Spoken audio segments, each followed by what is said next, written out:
Bonsoir à tous, je suis très heureux de vous retrouver pour ce 7-8 Sport, l'émission consacrée à l'actualité sportive dans le département. C'est parti pour le sommaire. Boxe, Marvin Petit, le boxeur de la team Farouja et Elancourt n'a pas réussi à conquérir la ceinture de champion d'Europe. Le sportif s'est incliné ce week-end face au Belge Francesco Patera. Nous le recevrons dans quelques instants dans cette émission. Rugby, dans le championnat de Fédéral 2, Plaisir a réalisé le plus bel exploit de sa saison. Les Plaisirois à la lutte pour le maintien se sont imposés à domicile contre Drancy, une victoire acquise sur le fil dans une ambiance électrique qui pourrait compter à la fin de la saison. Résumé du match à suivre. Cyclisme sur piste, ce mercredi, à 13 février, la sélection pour les prochains championnats du monde en Pologne fin février a été dévoilée au Vélodrome national de Saint-Quentin en Yvelines. Coup de projecteur sur cette équipe de France, reportage. L'actualité sportive de la semaine, c'est maintenant sur TV 78.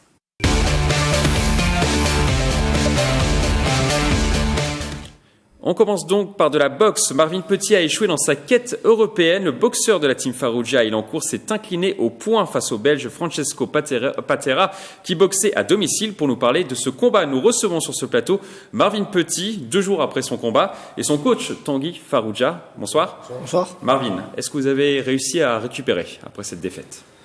C'est dur.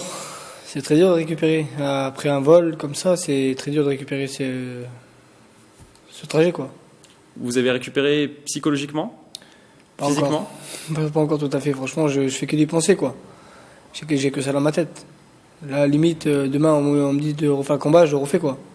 On vous voit pas trop marqué physiquement, par contre. Non, j'ai pas été marqué. J'ai pris un coup de tête ici au niveau de l'œil en dessous, c'est tout. Non, j'ai pas été marqué. Il m'a pas touché. Hein. Il m'a pas touché beaucoup de fois. Hein. C'était beaucoup des coups amateurs qui mettaient. Hein. Il y a beaucoup de coups qui passent en dessous et des esquives, quoi. Tanguy Farouja, est-ce qu'il faut aider Marvin psychologiquement après une défaite comme celle-là ? Est-ce que c'est votre rôle aussi ? Oui, il va partir en vacances. Il faudra faire le point après les vacances, je crois que c'est mieux. C'est pas facile parce que le but est aujourd'hui de reclasser Marvin. Le but est de retrouver des combats de préparation et tout ça. Et c'est plus ça. Une fois qu'il aura un but, il va se remotiver tout seul. Marvin, c'est un battant. Il va rebondir encore plus fort qu'il était. C'est une grosse déception ? Pas une grosse déception parce qu'il a une. Sur le combat, sur la décision du combat, c'est une grosse déception. Sur la préparation qu'il a eue, avec les coupures qu'il a eues, le poids qu'il a eu à perdre, etc., s'il était à 100%, l'adversaire il finissait pas. Voilà, ça je peux vous dire. Voilà, je m'attendais que ça soit pire. Il était à 50% de ses moyens et c'est clair que. À 100%, l'adversaire, il fait quoi 4-6 rondes au maximum. Voilà. Marvin, vous êtes d'accord avec votre coach ? Oui, je suis d'accord avec lui. Je suis d'accord avec lui parce que moi, je sais que j'étais pas à 100% non plus. Qu'est-ce que vous avez eu comme problème dans votre préparation ? J'ai eu des soucis familiales, j'ai perdu 2 membres de la famille en 10 jours d'intervalle. J'ai eu d'autres soucis encore. Donc ça m'a tourné la tête. Je suis en construction d'une maison. Il y a trop d'autres trucs qui m'a... Puis j'allais montrer la même temps, quoi. Donc il y avait beaucoup de trucs qui me prenaient la tête et donc après moi comme il dit Tanguy, je suis un bâton et jusqu'à la mort je lâcherai rien. Quand Tanguy dit que vous étiez à 50% de vos capacités, vous êtes d'accord avec lui ? Oui. Je suis d'accord avec lui parce que même moi quand j'étais sur le ring, je sais que j'aurais pu faire deux fois plus. J'aurais pu faire 2 fois plus et j'ai géré un peu. Il y a des moments où j'ai géré parce que je me dis voilà, il y a 2 rounds et voilà quoi. Mais franchement, j'ai fait le combat, j'ai pas lâché. J'ai fait le combat du début jusqu'à la fin. C'est moi Tanguy et Moustapha Bouzid m'ont dit de garder le centre. J'ai gardé le centre, je suis resté au milieu. C'est moi qui a fait le combat, c'est moi qui ai avancé. Les coups les plus nets, c'est moi qui les ai mis parce qu'on est en pro, on n'est pas en amateur. Donc j'ai mis les coups les plus nets, c'est moi qui a fait le combat, quoi. Et qu'est-ce qui a fait la différence du coup dans ce combat finalement ? Ce qui a fait la différence, c'est qu'il est chez lui. La différence, il est que on était chez lui à domicile. Et voilà quoi, il avait l'entraîneur, il avait aussi le siège de Liège. À Liège, c'est le BU qui est là-bas. Donc il y a une favori aussi, donc on est chez lui, quoi. Tanguy, vous êtes d'accord ? Ça a joué forcément le fait que Patera soit à domicile ? Tout à fait. Moi, j'ai regardé le combat, je sais pas combien de fois. Voilà, quand à la fin du combat, avec Marvin, je dis bon, t'as un petit point d'avance, t'es chez lui, il faut pas espérer la victoire. Je regarde le combat après, je vois 5-6 points pour Marvin. Parce que moi je vois toujours mes boxeurs perdre. Il y en a qui voient toujours leurs boxeurs gagner. Moi je vois toujours mes boxeurs perdre. C'est plus pessimiste. Voilà. Et comment on appelle ça? Et voilà. Après je vois 5-6 points pour Marvin. Effectivement, il y a quelque chose. Il y a quelque chose vraiment qui va pas, quoi. Voilà, vraiment, il y a des choses à faire. Voilà. Normalement, voilà, on a conclu qu'il doit rebondir assez vite pour le championnat d'Europe. Normalement, c'est pas normal. Et en plus, il faut préciser aussi que ce combat-là a été conclu actuellement le meilleur championnat d'Europe de l'année. Bon, on est qu'au mois de février, toute catégorie confondue, c'est quand même un petit exploit. Voilà. Donc c'est quand même un combat qui était intense. Vous voulez dire au niveau technique? Au niveau technique. Regardez le combat en entier. L'autre, il tape sur les gants ou il tape dans le vent. Et Marvin qui met les coups les plus précis, les coups puissants, les coups. Je sais pas ce qu'il faut. Je sais pas vraiment ce qu'il faut exactement pour vraiment. Il a fallu qu'il le coucher, quoi. Je sais pas. Franchement, je sais pas. Je sais pas. Il y a un moyen de contester peut-être l'arbitrage? On va essayer. Voilà, on va essayer. On va faire appel. Il y a des trucs qui sont en train de se passer. Voilà. Maintenant, entre nous, ça m'étonne. La décision est donnée. Ils reviendront pas sur la décision, mais ils peuvent dire le combat est à refaire. Voilà. Et s'ils veulent pas refaire le combat, ils lâchent la ceinture et Marvin, il est challenger. Voilà. Ça peut être une solution, oui, Marvin? Ça peut être une grosse solution, oui. J'aimerais refaire cette revanche avec lui. Même d'ici 2 mois, ce serait top. Et là, je me prépare à 100%. Et là, je lui montrerai que c'est pas lui le vrai champion d'Europe, quoi. Et comment ça se passe, un appel, justement? Il faut. Mais je crois que je vais prendre un avocat. La fédération française. Je vais prendre un avocat. Je pense que je vais prendre un avocat. Je vais payer, même quitte à payer 1 000 €, je vais payer 1 000 € de ma poche. Mais au moins, je vais me démerder parce que là, jamais j'ai pris d'avocat. Mais là, pour ce combat-là, je suis obligé. Et vous êtes prêt à combattre dès demain? Ouais, dès demain, oui. Si demain on me propose de combat, je le refais. Je le refais demain. Plutôt en France, Tanguy? Franchement, oui. Franchement, oui. Mais après, le problème qui nous manque, c'est encore une fois, c'est les partenaires. On a besoin de partenaires, on a besoin d'être soutenus. On a un niveau, voilà, on a le plus gros championnat, c'est Marvin. On a aussi Gallus au championnat de France qui est numéro 2 français. T'as Marine Tollet qui est challenger au titre national. On a une finaliste au championnat de France amateur. On a un club qui suit. Il faudrait peut-être qu'on se réveille un petit peu, qu'il y a des partenaires qui commencent à venir. Ça serait sympa. Même au niveau de la ville. Voilà, ça serait sympa qu'il y ait un peu plus. Oui. Moi, je suis obligé de travailler dans le 92. De suivre quand on est dans le haut niveau, quoi. Le message est passé, sûrement, au niveau de la ville d'Elancourt. Dernière question. Quels sont vos prochains objectifs, Marvin? Ça serait une revanche tout de suite ou vous voulez faire un combat intermédiaire dans les prochains mois? Si c'est possible d'avoir une revanche tout de suite, je la ferai. Moi, je suis ouvert à tout esprit. Comme disait Tanguy tout à l'heure, si demain Mike Tyson se met en face de moi, je dirais pas non. J'irai droit au but, quoi. Je suis un boxeur, je suis pas un danseur. Je suis là pour boxer. On n'est pas là pour rigoler, quoi. Merci Marvin Petit, merci Tanguy Farouja. On espère vous voir rebondir très rapidement sur les rings et pourquoi pas une revanche pour un titre de champion d'Europe. En tout cas, on vous le souhaite et que vous reveniez avec la ceinture ici. On va revenir avec, il n'y a pas de souci, c'est à moi cette ceinture. Déjà à la base, je voulais laisser la place de faire ce titre, qu'il a été challenger. C'est moi qui lui ai donné la place parce que ça devait être moi qui devait faire ce combat. Du coup, vous voulez la récupérer? Je vais la récupérer. Merci Marvin Petit, merci. On continuera évidemment à suivre votre carrière avec attention sur TV 78. Bien, on continue par du rugby dans le championnat de Fédéral 2. Plaisir a sans doute réalisé le plus bel exploit de sa saison. Les Plaisirois à la lutte pour le maintien se sont imposés à domicile contre Drancy, l'un des prétendants à la montée. Une victoire acquise sur le fil dans une ambiance électrique qui pourrait compter à la fin de la saison. Des images de Patrick Jacques de Dixmude, un montage de Romain Ruspini. Les Plaisirois peuvent jubiler, le PRC vient de faire tomber le 2e du classement Drancy à domicile, une joie décuplée par le scénario du match. En première période, Plaisir n'arrive pas à prendre la mesure de son adversaire et se fait corriger 17-3 avec 2 essais concédés. Effectivement, on prend 17 points, mais c'est surtout dû à nos erreurs. On les met dedans avec nos erreurs et face à une belle équipe comme ça, c'est sûr qu'on est sanctionné tout de suite. Il a manqué un peu de maîtrise sur cette première mi-temps pour espérer faire mieux. La première mi-temps, on la perd largement et on se remet en question dans les vestiaires, le capitaine, les entraîneurs et ça nous a mis un coup de jus pour finir ce match. En deuxième période, les joueurs plésirois reviennent sur la pelouse métamorphosée et arrivent à inscrire 3 essais en 40 minutes de jeu. Drancy a la balle de match dans les toutes dernières secondes. Mais les visiteurs n'arrivent pas à conclure. Plaisir l'emporte sur le fil 24-23. Les 2 dernières pénalités, et notamment la dernière, on s'en sort très bien avec le poteau, le 15 qui récupère, qui fait en avant dans le but. On ne pouvait pas avoir meilleur scénario effectivement en termes de réussite. Après, j'ai envie de vous dire par rapport à tous les matchs qu'on a eu avant, c'est un peu justice qu'aujourd'hui ça tourne pour nous. Avec cette victoire, Plaisir pointe à la 9e place du championnat de Fédéral 2 avec 7 points d'avance sur le premier relégable Paris Université Club. Avec cet exploit, le staff plaisirois espère désormais pouvoir terminer la saison en milieu de tableau. Encore un grand bravo à Plaisir. Dans le championnat de division honneur, le Sky Rugby n'a pas pu résister aux assauts de l'Entente Maison Lafitte Saint-Germain-les-Poissy, leader du championnat.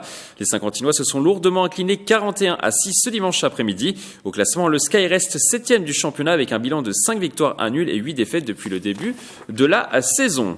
Un échelon plus bas dans le championnat de promotion honneur. Montigny-Bretonneux a également connu la défaite. Les Illymontins se sont inclinés ce dimanche 54-10 à l'extérieur sur le terrain du Rugby Aulnay Club. Au classement, les Saint-Quentinois ont raté le coche. Ils sont toujours 2e à 9 points du leader Aulnay. La montée semble compromise. Nous allons maintenant parler football. Trappes a réussi une très belle prestation ce week-end. Les Trappis se sont imposés sur le score fleuve de 3-0 face à Franconville, une équipe de bas de classement. Avec cette victoire, Trappes reprend la place de leader à Boulogne-Billancourt après 13 journées disputées. Pour nous parler de cette performance, nous recevons sur ce plateau le président, Abdelrazak Guessoum, ainsi que Toufik Ben Saada, qui est joueur dans l'équipe senior. Bonsoir. Bonsoir. Alors, cette victoire, est-ce qu'elle était espérée, président ? Non, on était... Principalement, depuis le début de saison, les garçons font le travail, ils font le nécessaire pour atteindre l'objectif. Donc, ils sont bien partis pour moi. Et voilà, c'est une cohésion de groupe, un bon boulot du staff avec le coach Hicham. Et voilà, on sent qu'il y a quelque chose qui va se passer en fin de saison. Du moins, moi, je l'espère pour le club, pour les garçons, pour l'image de la ville. Et moi, j'ai toute la confiance envers eux parce que je sais qu'ils vont le faire, parce qu'ils sont dedans. Ce que j'ai vu dimanche, pour moi, il n'y a pas d'inquiétude. Et puis voilà. Et puis là, il y a Et puis il y a Toufik. Voilà, c'est des joueurs qui apportent leur plus-value dans ce groupe. Il y a lui, puis il y a d'autres joueurs qui sont arrivés en renfort pour cette année. Et là, on voit avec le niveau. Vous êtes notamment passé par Calais, Toufik, et oui également. Exactement, c'est voilà. ça. Donc on voit le niveau, ils apportent leur plus-value avec les jeunes. Je vais le laisser développer, mais. Voilà, je suis content. En tout cas, 3-0 à domicile sous un soleil printanier. C'était un dimanche parfait finalement. Toufik. Oui, forcément, c'est un dimanche parfait. La victoire était importante parce qu'on sortait sur les 2 premiers matchs de 2019, on avait deux gros matchs à l'extérieur. On avait réussi à aller chercher deux bons résultats nuls et on savait qu'il fallait les bonifier absolument sur les 2 matchs qu'on avait à domicile, Parisis et Franconville, une équipe qui se bat pour pas descendre. Et voilà, on a réussi à obtenir les 2 résultats qu'on espérait. Donc forcément, c'était un dimanche parfait. Qu'est-ce qui a fonctionné dans ce match ? À peu près tout. Non, à peu près tout, parce que c'est ce que je dis. Aujourd'hui, on a la meilleure défense du championnat. Donc forcément, c'est que on travaille tous ensemble. Et voilà, on est rentré très très bien dans le match, avec énormément de respect pour nos adversaires. Et on a su marquer sur des moments clés, parce qu'on a marqué en tout début de match et en tout début de deuxième mi-temps, ce qui leur a mis un coup au moral et ce qui nous a permis après de dérouler tranquillement. On voit le classement. Est-ce qu'il faut minimiser cette victoire en se disant que les adversaires jouent le maintien, ou justement il faut renforcer les bases, on va dire, sur une victoire comme celle-là pour construire la suite de la saison ? Non, on minimise pas un tel résultat parce que la semaine dernière, ils perdent 2-1 contre Saint-Ouen-l'Aumône à la 90e minute. Donc ça serait réducteur de dire qu'on joue une équipe de bas de classement et donc c'est simple et donc l'équipe est faible et qu'au-dessus, il faut juste faire le travail en fait, et le travail il a été bien fait et c'était le plus important. Je pense que jouer contre des équipes du bas de classement à ce moment-là, c'est pas forcément chose aisée parce que eux aussi ils se battent pour quelque chose. Une équipe du milieu de tableau, elle joue un peu en roue libre à partir de 3-4 matchs de la fin. Là, pour l'instant, tout le monde se bat. Donc voilà, à domicile, il fallait prendre les points. On les a pris sans se poser trop de questions. Nous, on continue notre bonhomme de chemin. Président, vous êtes d'accord avec Entièrement d'accord. Le coach l'a dit aussi hier dans les vestiaires, à la fin de la rencontre, qu'il y a encore du chemin. Il nous reste encore 7 matchs de championnat. Et puis, on va les prendre un par un. Et je sais que les garçons, ils sont conscients. On va prendre le maximum de points. Mais en tout cas, voilà, on va pas lâcher le podium et pour atteindre l'objectif, quoi. Et ça fait très longtemps que le club de Trappes attend ça, surtout sur la catégorie senior. Et franchement, ça serait super extraordinaire que notre équipe senior racole la compétition en R2, monter en R2. Et puis voilà, ça va équilibrer avec nos jeunes qui sont déjà en R2. Et voilà, le club il est structuré, le club il a un cap. Et voilà, pour moi, cette saison, elle est, pour le moment, tout est ouvert pour toutes les équipes. Et puis, voilà, on va attendre la fin de saison pour que ça se bonifie en résultats et en montée pour les seniors. Est-ce qu'on attend ça avec impatience, cette montée du côté de Trappes ? Trappes qui a vécu de nombreuses contre-performances ces dernières saisons, qui a échoué plusieurs fois à monter. Oui, c'est pour sur les 3-4 dernières années. C'est pour ça qu'il faut essayer de tempérer. Il faut pas s'enflammer ? Non, mais de toute façon, ça sera pas notre cas parce que du coup, le club a structuré les choses. On a un staff conséquent, des gens qui travaillent très bien avec Hicham, Miloud et puis tous les gens qui sont autour. Donc et puis ils ont réussi. Ce beau mélange entre les anciens, les joueurs d'expérience et les jeunes qui nous apportent énormément. Et on s'est jamais pris pour d'autres. Et je pense pas que ça va commencer, qu'on va commencer maintenant.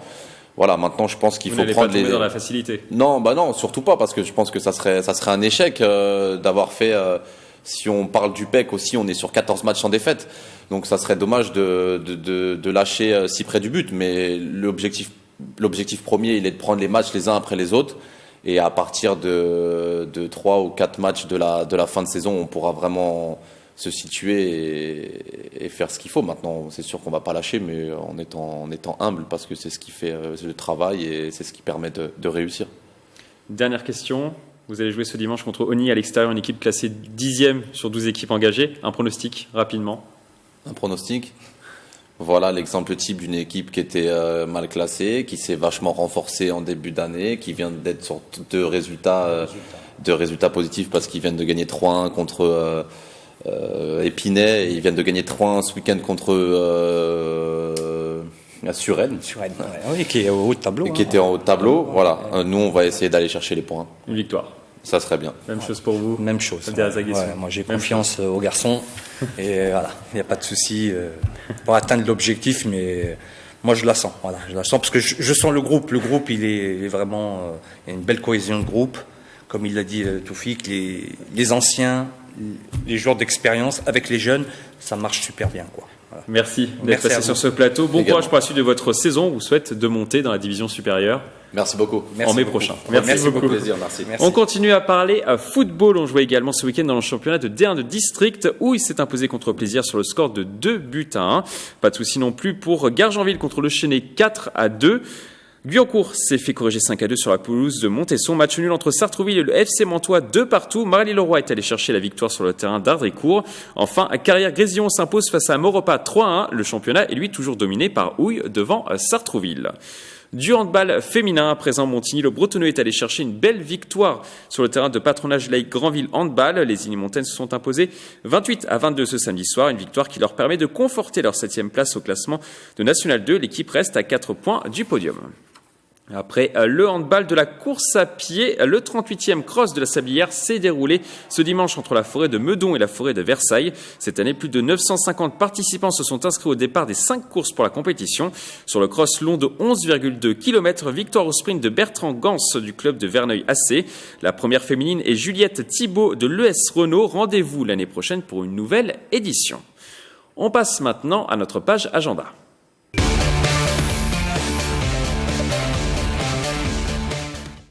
On continue par du cyclisme sur piste. La sélection officielle pour les prochains championnats du monde en Pologne fin février a été dévoilée mercredi dernier au Vélodrome national de Saint-Quentin-en-Yvelines. Coup de projecteur sur cette équipe de France, des images de Patrick Jacques de Dixmude. La sélection pour les prochains championnats du monde est tombée. La Fédération française a dévoilé les visages des pistards qui représenteront la France en Pologne du 27 février au 3 mars.